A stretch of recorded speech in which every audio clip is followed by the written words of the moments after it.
Partys früher in der Schule. Ich weiß wirklich nicht, was ich dazu sagen soll. Jedes Mal vor der Weihnachtsferien hat es bei uns immer in der Schule so eine Weihnachtsparty, ja, Neujahrsparty gegeben. Ich meine, bitte, wir können nicht die einzige Schule sein, die das gemacht hat, oder? Kein Alkohol, Sirup, Rimus und die Lieder, die damals in waren. Heute wäre es wahrscheinlich fein.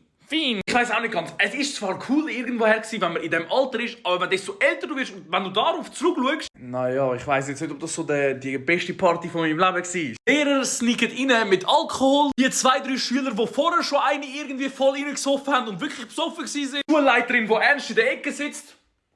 Meine Damen und Herren, was machen Sie da? Hä? Und es braucht wirklich ungelogen 2, 3 Stunden, bis endlich mal so ein bisschen so die Party in Fahrt kommt. Wenn sie in Fahrt kommt, ja, um 11 Uhr, meine Damen und Herren, müssen Sie alle ins Bett, Sie sind noch minderjährig. Ja, aber eine schöne Erinnerung ist es ja trotzdem. Wisst ihr, was ich meine? Habe ich mit sehr, sehr vielen Leuten darüber geredet und alle gesagt, nein, so etwas haben wir nicht gehabt.